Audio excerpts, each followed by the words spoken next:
Dahi yo'lboshchi o'z xalqi orasida dushman yaratuvchi emas. Düşmanlarni do'stga aylantiruvchi mahoratga ega kishidir. Dahi tarqoq va intizomsiz to'pni birlashtiruvchi va intizomli kuchga aylantiruvchidir.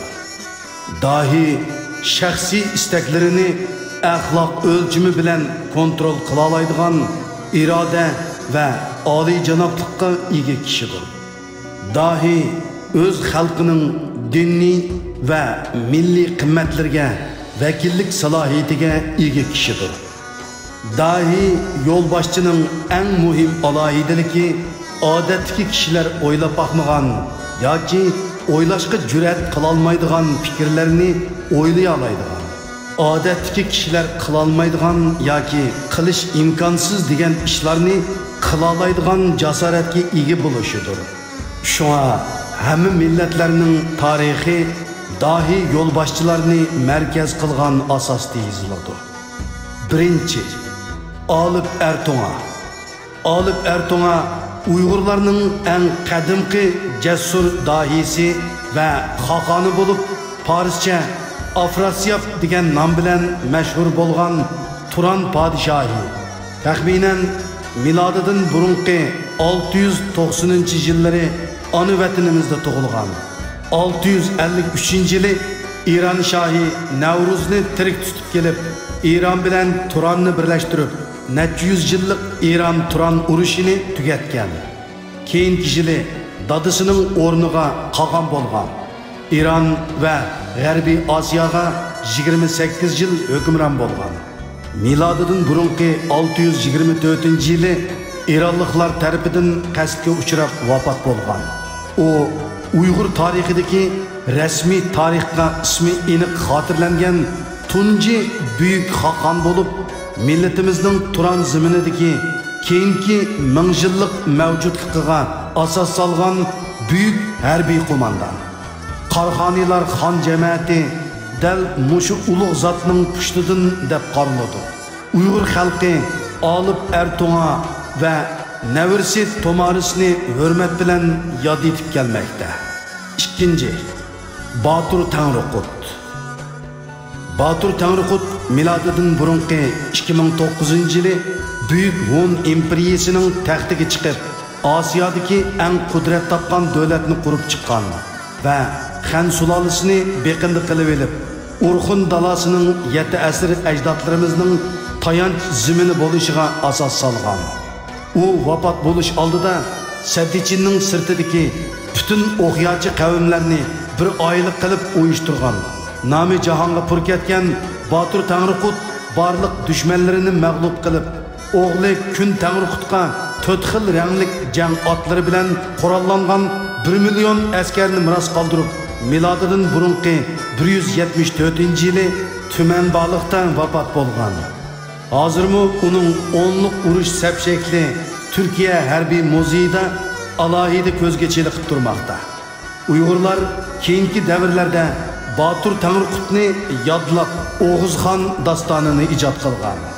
3. Atilla. Yevropani titratgan, Rim imperiyasini bo'ysundirgan buyuk Tanrıqutimiz Atilla milodi 406-yillari atrofida İddil daryosi bo'yida tug'ilgan. 434-yili Atilla taxtga chiqqandan boshlab Yevropa Hun imperiyasi dunyodagi eng qudratli imperiyaga aylangan. Yevropa tarixchilari Atillani misli ko'rilmagan tajovuzchi va zolim sifatida tasvirlagan bo'lsa, Uyg'urlar Atillani tangdoshsiz milliy qahramon sifatida yodlab kelmoqda. Tanrıqut Atilla 453-yili Rimliklarning suiqasdi bilan olamdan o'tgan. 4. Ay Ojro. Milodining 487-yili Mongoliya dalasidagi Uyg'urlarning bir qismi Börkli qabilasining xoni Ay Ojroning yetakchiligida Jorjanlarga qarshi isyon ko'tarib, Tangir tog'larining shimoliy qismiga ko'chgan. Shu qitim Oltoy orqali g'arbdagi Beshbaliqqa ko'chgan Uyg'urlarning soni 600 ming bo'lib, 120 ming oiladan iborat edi. Urushda Uyg'ur xoni Ay Ojro Jorjan qog'oni Tolunning qo'shinlarini tarmar qilgan. Uyg'urlar shu yili Beshbaliqdagi o'z qarindoshlar bo'lgan boshqa Uyg'urlar bilan birlashib, tarixda Qanqil xonligi deb atalgan Uyg'ur xonligini qurgan. 60 yil hukm surgan bu Uyg'ur xonligining poytaxti Manas atroflarida bo'lib, territoriyasi shimolda Altay, sharqda Qumul, g'arbda Sayram ko'li bo'yigacha, janubda Qorashahar, Lopnor atroflarigacha so'zilgan. Ay Ojro halqılık paytlarda Uyg'urlarning mavjudligini saqlab qala olgan jasur qag'an va siyosiy dahidir. 5. Tümit iltabir. Tümit qag'an Yağlıqar urqidan bo'lgan mashhur Uyg'ur xoni Tug'la Uyg'ur xonligini qurgan Bosat Tekinning o'g'li edi. 636-yili otasi qazo qilganda Tümit qag'an o'rniga chiqib Tümit iltabir xaqon deb atalgan. O Uyg'urlar tarixidagi mashhur siyosiyon bo'lib qolmay, yana Urxun Uyg'ur qag'onligiga asos solgan kishidir.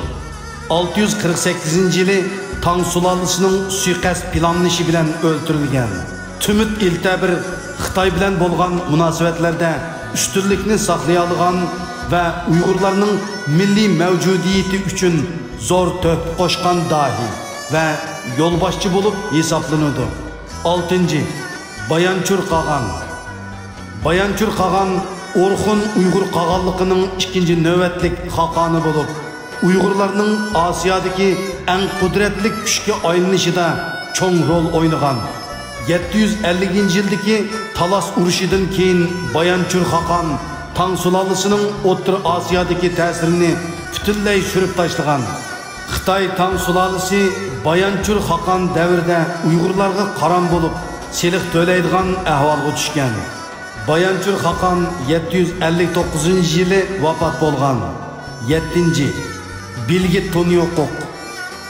Bilgi Tunyoqoq Uyg'ur tarixida nihoyatda muhim o'rinda turadigan danishmand yo'lboshchi va harbiy strategiyachi bo'lib, 3 avlod Köktürk Xaqoniga va tunji avlod Urxun Uyg'ur Xaqoniga bosh danishmand bo'lgan. Tunyoqoq keyingi Köktürk Xaqonligining asliga keltirilishi va Uyg'ur Xaqonligining tiklanishi uchun zo'r to'p qo'shgan milliy qahramon. Hozirgacha yetib kelgan Ko'ltekin Manguteshi, Bilgi Qag'an Manguteshi, Tunyoqoq Manguteshining yozg'uvchisi. Xitoylarning Abdi Bashirisi haqida bizga birinchi qo'l materiallarni yetkazgan siyosiyon. 120 yoshida Xitoyga qarshi 27-qatimliq jazo yurishiga qo'mondonlik qilgan. 8. Pantekin. Uyg'ur shahzodasi Pantekin yana Manglik Tekin deb ataladi.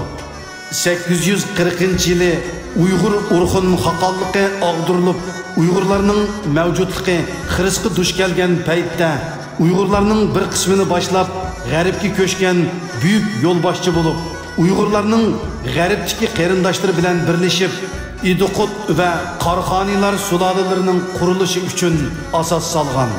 Pantekin Uyg'ur tarixidagi eng buyuk dahilardan biri bo'lib, Uyg'urlarning keyingi 1000 yillik mavjudligi uchun asos solgan. 9.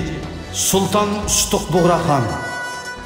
Sultan Ustuq Bug'raxon Uyg'ur tarixidagi davr bo'lgich ta'siriga ega mashhur siyosiyon va dahi bo'lib, 932-yili islom dinini davlat dini qilib jakarlab, tunji Türk islom davlatini borliqqa keltirgan.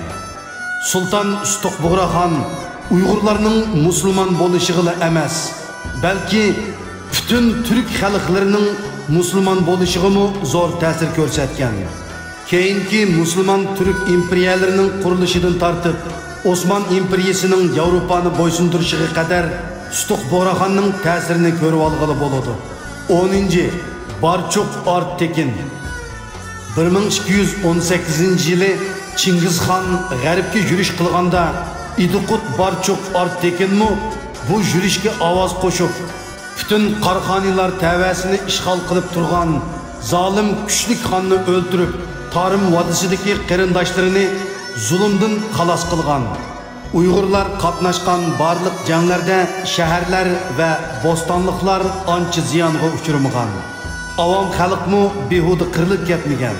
Barchuq Ortekin yana 1227-yildagi Tang'utlarni taslim qildirish urushida zo'r töhfa ko'rsatgan bo'lib, Chingizxon hech qanday alga bermagan imtiyozni idiqutga bergan. Ya'ni Uyg'ur davlati mustaqil holatini qonunliq saqlab qolgan. Barchuq Ortekin 1235-yili vafot bo'lgan. U Uyg'urlarning keyingi mavjudiyati uchun asos solgan Uyg'ur yo'lboshchisi hisoblanadi. Barchuq Ortekin bilan o'xshash davrda yashab, Mo'ng'ullarga el bo'lib, eng oxirgi O'rus saltanatini saqlab qolgan Aleksandr Yaroslav hozirgi Rossiyadagi birinchi darajalik milliy qahramon deb ataladi.